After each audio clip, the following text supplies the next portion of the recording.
আল্লাহ তাআলা কুরআনে অসংখ্যবার বলছেন যে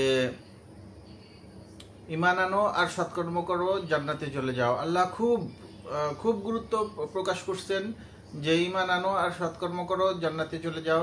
জান্নাতে যাওয়ার আগের ভিডিওগুলোতেও আমি অসংখ্য আয়াত বলছি এই ব্যাপারে যে সৎ কাজ করো আর জান্নাতে চলে যাও।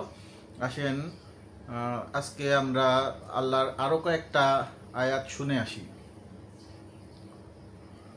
সূরা আন-নিসা, সূরা নাম্বার 4, কোরআনের সূরা নাম্বার 4, সূরা আন-নিসা এর আয়াত 57-তে আল্লাহ বলেন, আর যারা ঈমান এনেছে এবং সৎকর্ম করেছে অবশ্যই আমি প্রবিষ্ট করাবো তাদেরকে জান্নাতে, যার তলদেশে প্রবাহিত হয়েছে নহরসমূহ। সেখানে তারা থাকবে অনন্তকাল। সেখানে তাদের জন্য থাকবে পরিষ্কার পরিচ্ছন্ন স্ত্রীগণ। তাদের আমি প্রবিষ্ট করাবো ঘন ছায়া নীড়ে। আয়াত 122, সূরা আন-নিসা। যারা বিশ্বাস স্থাপন করেছে এবং সৎকর্ম করেছে আমি তাদেরকে উদ্যান সমূহে প্রবিষ্ট করাবো, যেগুলোর তলদেশে নহর সমূহ প্রবাহিত হয়। তারা চিরকাল তথায় অবস্থান করবে। আল্লাহ প্রতিশ্রুতি দিয়েছেন, তাহা সত্য। আল্লাহর চাইতে অধিক সত্যবাদী কে? সূরা আন-নিসা আয়াত 124।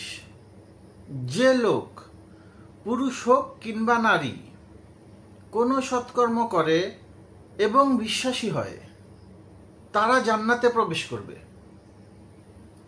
এবং তাদের প্রাপ্য তিল পরিমাণও নষ্ট করা হবে না।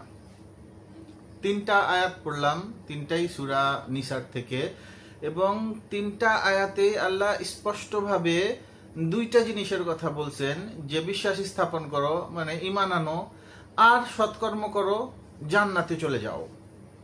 এর থেকে স্পষ্ট কথা আর হইতে পারে না।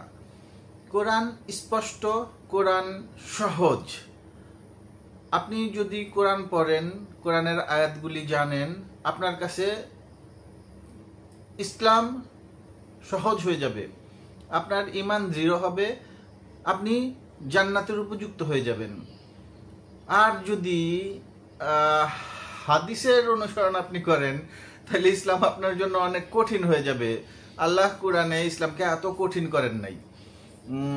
তবে কোরআনকে, হাদিসকে অস্বীকার করার কোনো কিছু নাই। হাদিস মহানবী সাল্লাল্লাহু আলাইহি সাল্লামের বাণী, কিন্তু ওইটাকে আবার বিধান মনে করলে আপনি শিরকে যুক্ত, আপনার জন্য জাহান্নাম অবধারিত। কারণ আল্লাহ সব পাপ ক্ষমা করেন, শিরক ক্ষমা করেন না। আর আমাদের যারা মাওলানা হুজুর আছেন, ওদেরকে আমি আসলে দোষ দিতে চাই না।